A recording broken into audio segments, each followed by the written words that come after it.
Hello, everyone. Welcome. Welcome back. Welcome for the first time. Thanks for joining this live stream. I hope everybody is having a wonderful day. March 24th. I don't know what the weather's like up north. I haven't looked. Today it's hot and sunny for me. I don't mean to rub that in, but it's kind of a perk. This topic today is going to be hard for some people to handle on their own.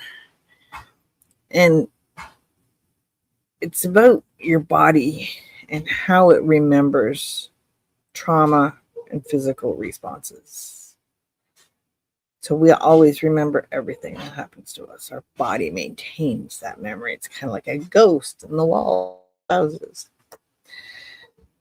When we get older, it creaks and makes noises. I'm old. Mine creaks and mine makes noises. So I want to make sure that everybody is okay. I don't want to upset anybody. This space is special. There's no judgment, no negativity, and it's a safe space. My goal here is to share information to you about how you can manage estrangement, what it feels like to be estranged, what your body goes through, what your mind goes through, what your heart goes through. So first timers, if this resonates with you, click that subscribe button. It's free. You can even tap the notification bell and be notified when I go live. I go live typically every day, unless I tell you otherwise, at 11 a.m. Central Time, which is right now 1 p.m. Eastern Daylight Time. You can turn that off at any time. You don't have to stick around. But hey, if the information helps you, if you want to share, we're here. It's a community. We want to be able to help everybody in any way that we can. Returning viewers, thank you for coming back. This is a community where we all share something deeply personal. I'm not an expert. I'm not a doctor or a therapist, just a mom working through the same things that you are in real time. If you have questions or comments, drop them in the chat. I'll pause throughout and read and respond. If at any time you want to join the conversation, put it in the chat. Tell me. Put a capital letter so that I can see it stand out. And I can bring you onto the stage and you can be part of the conversation. Okay, so I hope everybody's really having a good day.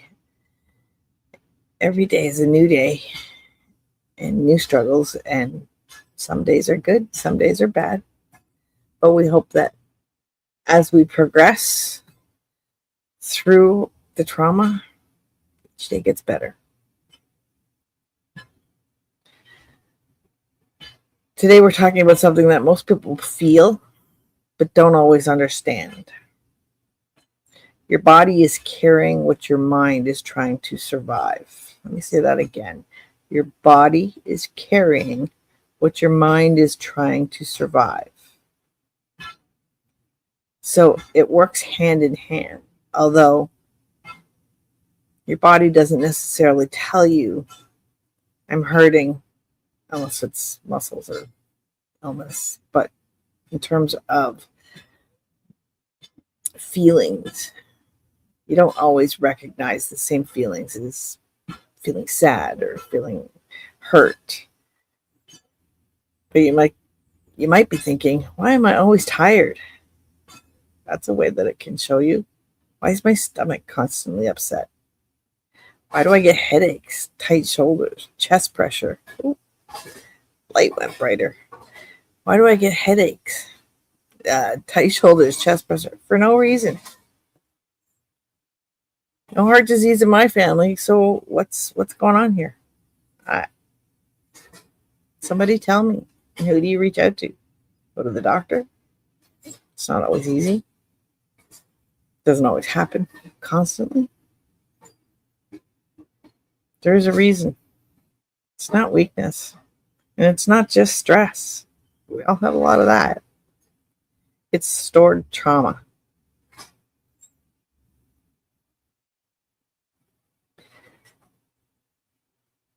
What does the body remember mean? When something painful happens to us, especially something going like estrangement, your body doesn't just experience it in the moment. It's stored not as a memory you can always recall clearly, but as tension, patterns, reactions, sensations. Your nervous system doesn't say, that happened 5 years ago, we're good now. It says, that hurt. Stay alert, stay ready, stay guarded. It kind of is similar. Well, it would be almost identical, just in different ways. Trauma that a child may have occurred.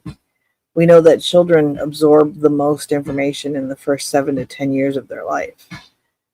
So maybe something happened to them. Maybe they had a pet die, or maybe they fell out of a tree, or maybe they fell into a pool. That trauma stays with them always until they're able to release it. It's the same with us. This hurt, it stays in our system, and it keeps running in a loop until we do something about it. This is why you might experience that tight chest when you see their name, anxiety when the phone lights up, exhaustion even after sleeping, and a constant sense of something is wrong. Your body's not broken. It's protecting you, just on repeat. It remembers what happened to you and how you felt. And it keeps reminding you every time the same thing or something similar comes along. The common physical responses, they go deeper into what is than what this actually looks like. Because this is where people start to question themselves.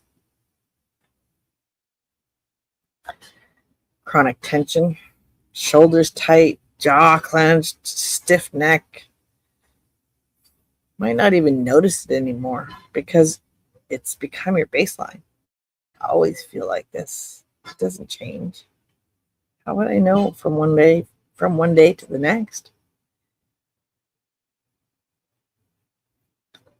Right when you're scrolling through Facebook and you see somebody else's family together, you think, I wish that picture was of my family. And you know that it's not going to happen, or it may not happen.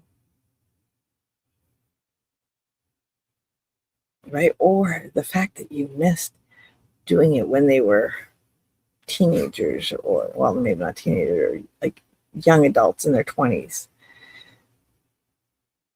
Yeah, I remember, and I don't mean to always go off onto a tangent of my own experiences, but of course, I'm using my experiences to help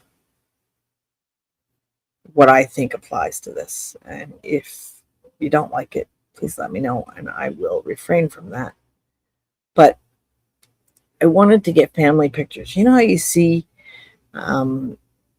family pictures where they all wear jeans and a white t-shirt, or they all wear the same colors, and they go to a park and they lay on the ground, or they roll around, and there's mom and dad, and there's mom and son, and mom and daughter. And so I wanted to get pictures, some family pictures. And this was shortly after we got married. So we had wedding pictures, but wedding pictures are not the same. They're specific, right? You're dressed up in a wedding dress. They're in suits. I wanted something a little more casual. I was going to use the same photographer that I used for my wedding, who's a good friend. But so I spoke to my oldest and to my middle son and ultimately to my youngest. And I gave them a couple dates saying, these dates would be good. Here's a good location. Photographer is okay with any one of them. What works for you? And it turned out that they told me it was a good weekend because they were heading to the cottage. So they'd be driving past. The day before, they went to the cottage earlier, even though I had reminded them multiple times that we were getting pictures the next day or Friday or whatever. I gave them enough information. They didn't forget. They chose not to come. And that's a trauma response that will stay with me for a long time. Because not only did I not get pictures of us at that age,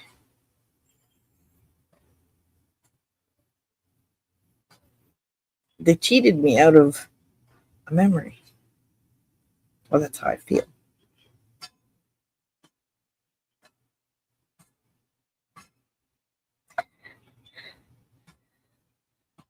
So gut issues or stomach issues, for gut is kind of a keyword, but abdominal issues, how's that? It's a big one. Nausea. Loss of appetite. You know what? It's not always a bad thing, but if it's because of stress or because of trauma, it is a bad thing and it needs to be handled. Overeating, oh, that's not a good way to handle it. And IBS type symptoms, right? Your gut and your brain are directly connected. When you feel unsafe emotionally, your body responds physically. It's like that. If you're watching a scary movie, jump. Right? Like your body knows. Even though you know it's a movie, it's fake, and it's all filmed and nobody's getting hurt or whatever, you still jump. There's nothing that can change that. But feeling unsafe is not a good feeling. And having your body tell you when you feel that way, and if you recognize the symptoms, it's just not, it's not healthy. So we need to manage that a little bit better. Fatigue, not just I'm tired, but can't get moving, drained for no reason, heavy weighted exhaustion, no motivation, lack of focus. It's your nervous system being stuck in overdrive for too long. I literally some days can lay on my couch all day, sometimes even sleep all day, and then sleep all night. Just because. And even if I try to wake, when you just wake up from a nap and you're kind of alert, but you're not. You're kind of alert, but your head's still falling over, and there's times where I think I've slept 24 hours or more, and I still can't wake myself up. It's a strange feeling, but eventually it crashes. Right, your nervous system. That's who you are, right? You don't want that part to be continuously impacted by what you're going through. Migraines and headaches is another one. Unprocessed emotional stress often shows up here, especially when you're holding back what you want to say. You're replaying conversations, or you're suppressing anger or grief.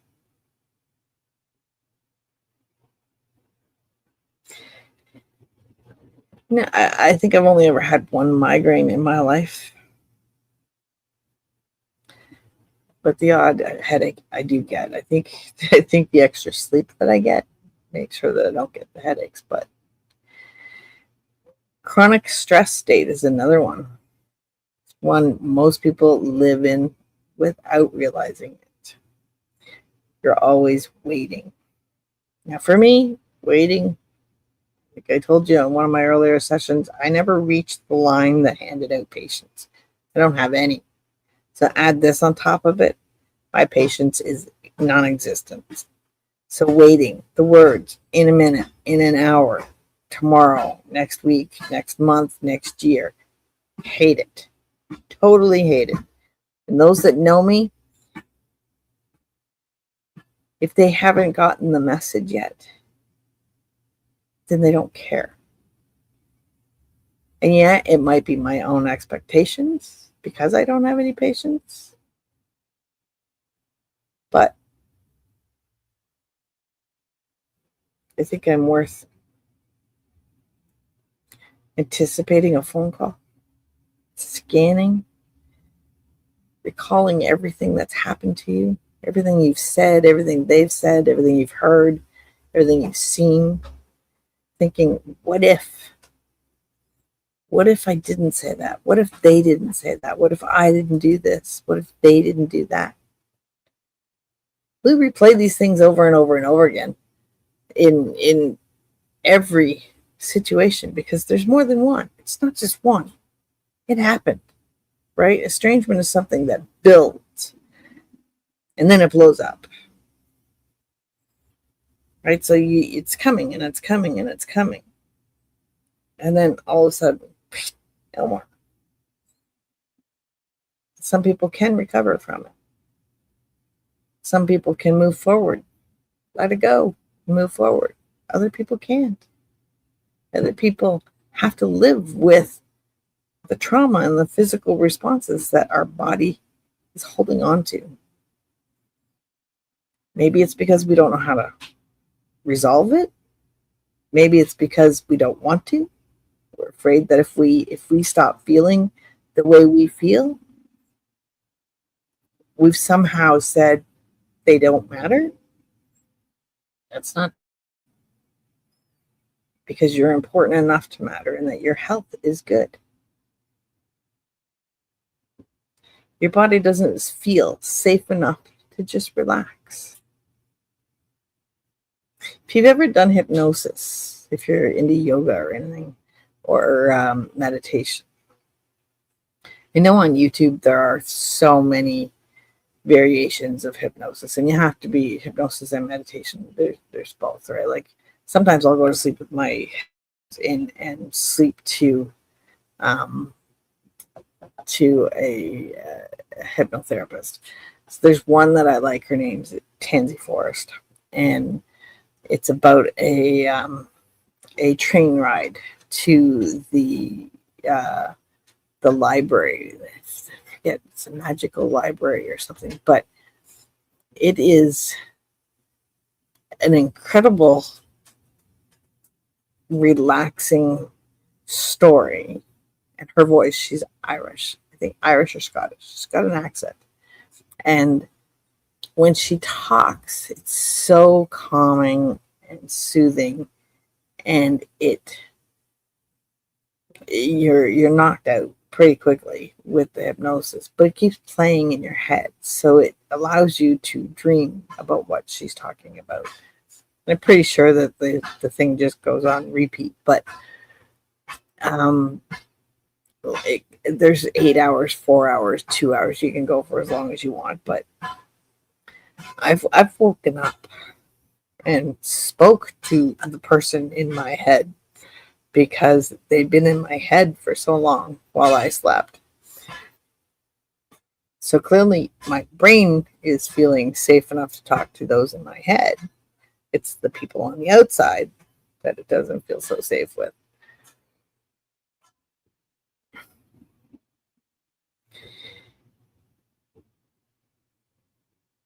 And how many of you feel this in your body? How many of you have experienced anything that I spoke about? And what have you experienced and how have you handled it? Is it your chest, your stomach, your head? When did it start? What did you do about it? Leave me a story in the comments. Share it. Like journaling. You tell your story. Speak about it. It's not a secret.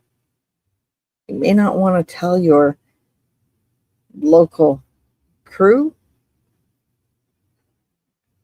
but we've all been through it. We all share the same feelings, maybe in different ways, but we do have a lot in common. Because once you see what you're going through, once you put it on paper, you can then start to work with it. Talking alone really isn't enough, right? If you talk back to yourself, well, that's a different story. But talking alone doesn't give you the answers you're looking for. This is important. And a lot of people think, if I just understand it, I'll be okay. But trauma isn't cognitive. You can know the facts, understand the situation, and even accept what happened.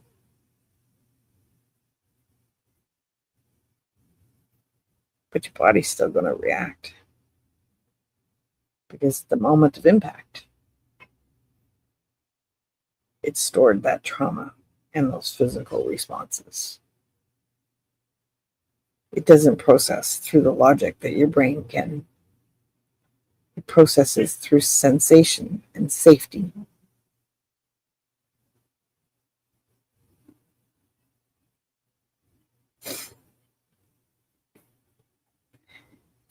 There's regulation tools, where we can talk about body-based regulation tools, things that you can actually do. Not theory and not just breathe, although that does work. These are real usable tools.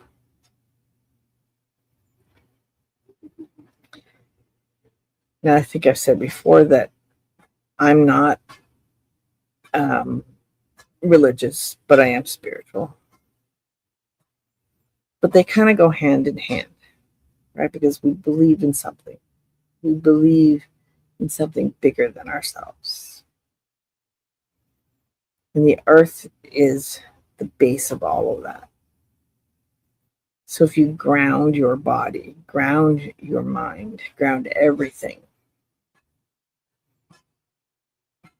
on a regular basis, and like go outside, stand in the grass, even standing on a deck, on a porch, on the floor in the house, when your body starts reacting, look around. This would be after you kind of take that big breath in and big breath out. Look around and name 5 things that you can see, right? 4 things that you can touch, 3 things that you can hear, 2 things that you can smell, and 1 thing that you can feel internally. This brings your body out of memory and into the present. Kind of similar to the 5, 4, 3, 2, 1, except it takes a little bit longer. Adds a little bit more definition to it. Right? Temperature reset. This works fast. Splash cold water on your face. Hold on to something cold. Like go outside and pick up snow. Go outside and shovel the driveway. Step outside into the fresh air. Feel what the earth is offering us to ground us, to bring us back down to reality. Reset our temperature. That interrupts the stress response. And a physical release. Stored emotion needs movement. Very similar to anger, right? It needs to move. Try shaking out your arms and legs, right? Shake them out. Walk, even slowly, stretching your shoulders and your neck. You can literally help your body complete the stress cycle. Just, oh, that thing fell. But just like create a routine so that when you identify this is my stress, my stored trauma and my physical responses are happening right now. And I need to do this, I need to do that, I need to do this. Create a routine. First, I'm going to name 5 things, close my eyes, take a deep breath, step outside, get some fresh air, pick up a snowball, shake my arms and legs, do jumping jacks, stretch my shoulders and my neck.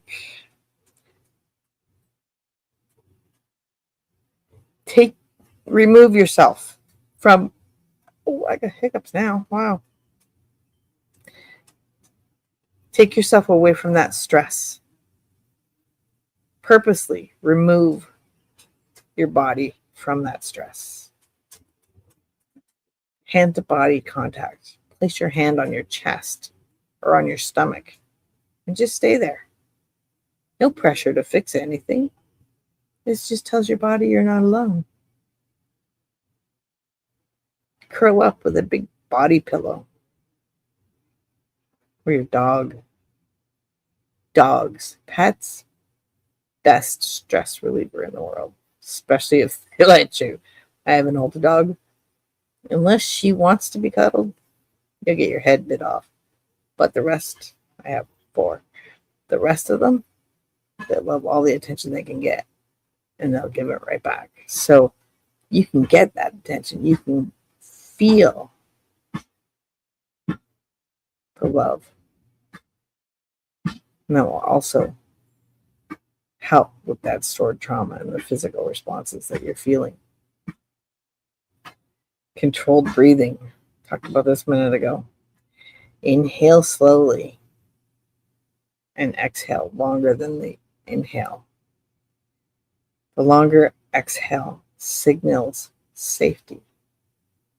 It's a very common practice in yoga, meditation, and hypnosis. It's not complicated.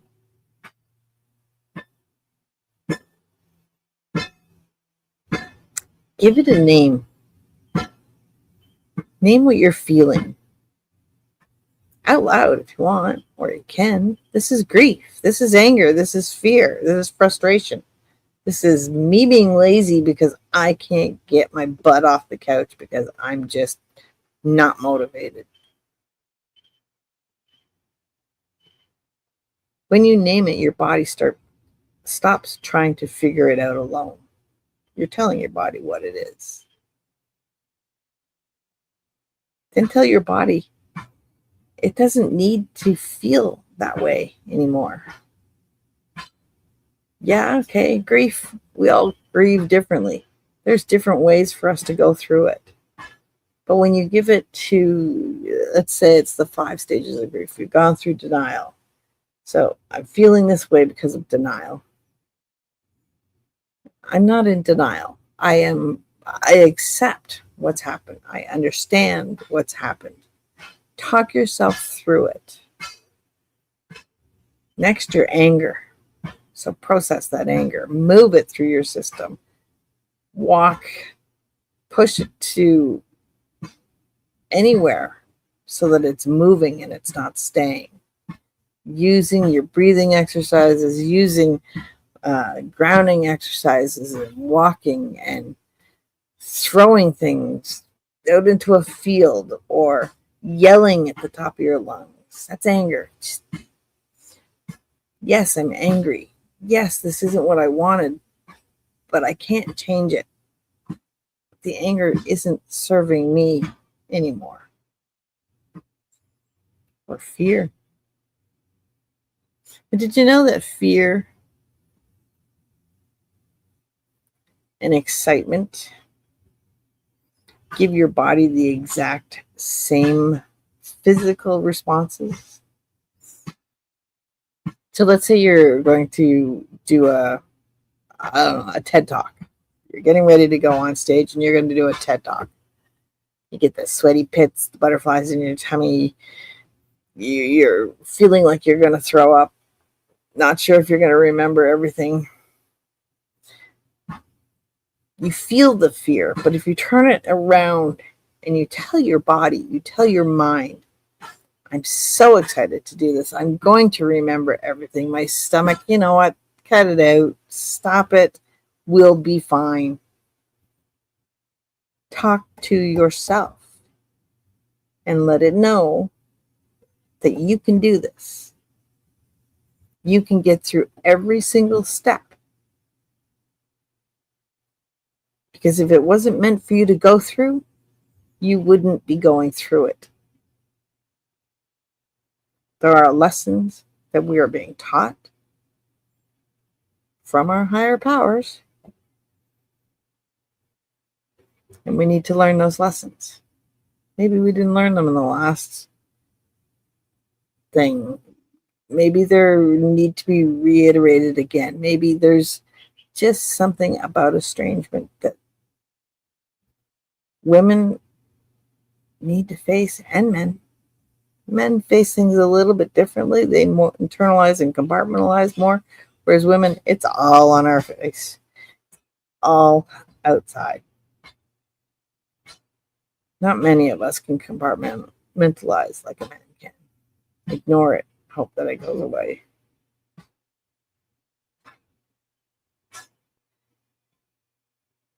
The truth that most people don't hear is you're not too sensitive and you're not overreacting. Your body adapted to something very painful, and it hasn't been shown that it's safe to stop yet. That's not failure, that's survival. So help your body understand that you don't have to feel that way anymore. Remind it, yes, I was afraid. Yes, I was angry. But it doesn't need to be there anymore.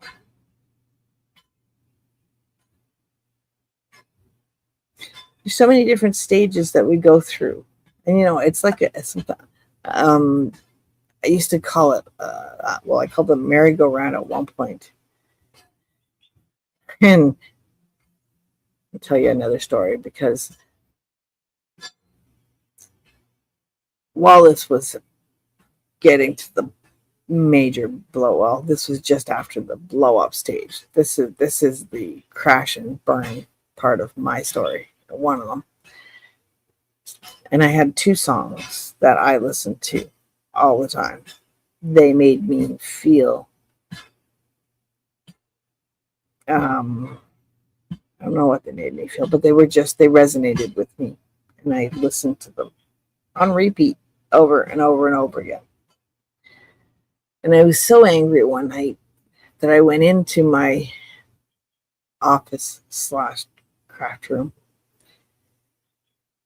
and there was a wall, and I had a black permanent marker, and I started writing on the wall. And I wrote and I drew little pictures and I made comments and I wrote the lyrics of the song. And I just played these two songs back to back for like 3 or 4 hours. And I wrote on the wall. And it even continued after that one night where I did the most to the wall. And it was only a certain section of the wall. It was kind of like an indent in between cupboards. Maybe 4 feet wide by whatever, 7 feet tall. Not, I obviously couldn't reach the top, but and I drew a merry-go-round, and I wrote, I want off the merry-go-round. I don't want to be on the merry-go-round. I don't want to be on the roller coaster. I don't want to feel this anymore. At that time, it was still early in my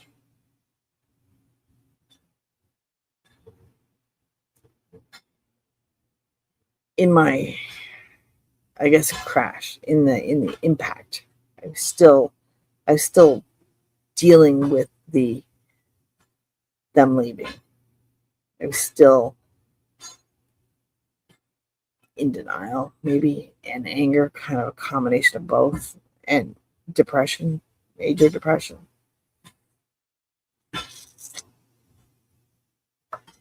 But that wall was symbolic for me because it's not really any different than a pen and paper and journaling, except I wrote it on the wall for everyone to see.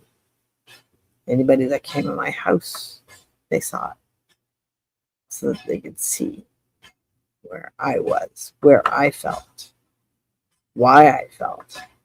And I could relive it. I could see it. I could recall it. I could understand it. And I could add to it when something new happened.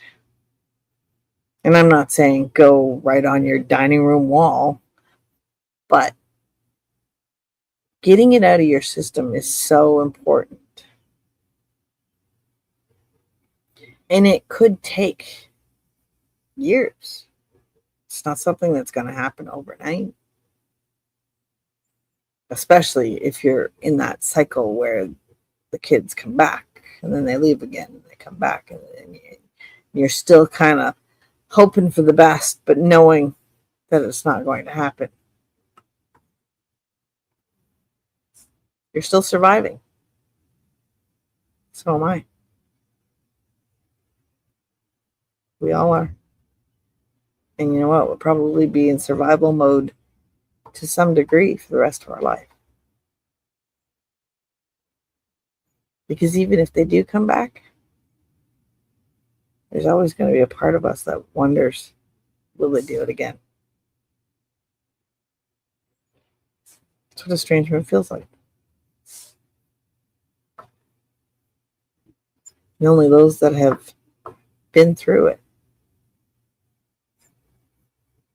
and truly understood it. Like, I didn't cut my son off because he did something. He cut me off. And I didn't do anything. Not anything that couldn't be fixed or apologized for or whatever, right? There was no abuse.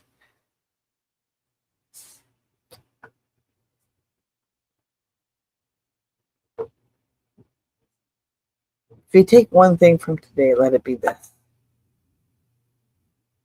Your body is not working against you. It's working for you, just in a way that needs updating or maybe a little help. And that update doesn't come from force, it comes from awareness, patience, and small, consistent signals of safety. You're protecting your own self.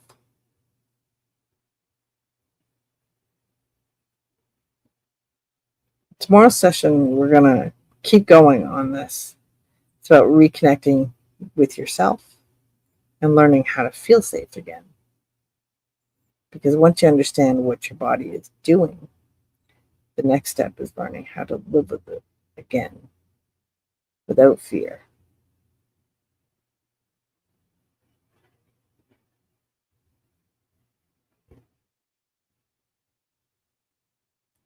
So I hope you all enjoyed this. It's nice to have people to talk to about it and even share my little moments.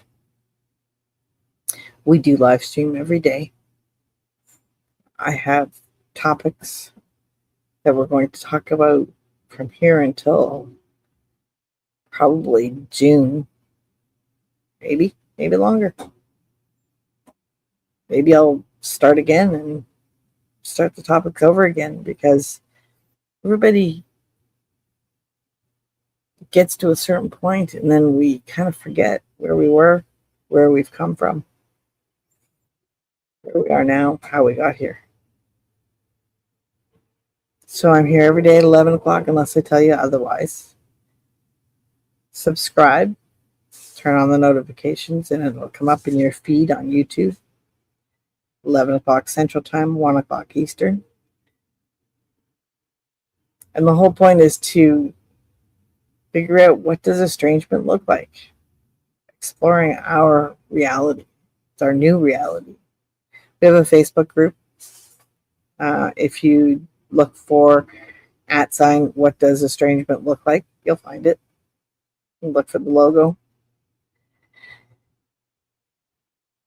If you have any comments, want to share anything with me, want to join me at any time, doors open. You're up late at night, you happen to post on one of the sites that I'm on, if I'm available, we can talk, even on phone. It doesn't have to be text. I'm there to listen. And you know what? You may see a message from me one day that I need someone to talk to. And I hope it goes both ways. For now, thank you for joining me. Thank you for listening to me. And I hope you learned something. I'm hoping that my messages are helping you understand what you're going through and teaching you how to process one day at a time, one step at a time. So on that note, have a wonderful afternoon. I hope it's beautiful where you are. And that's it. That's all I got. So what do they say here in Spanish? Ciao. No, not ciao. Anyways, see you later, alligator. I'll be simple. You take care. All right. Thank you. Have a great day.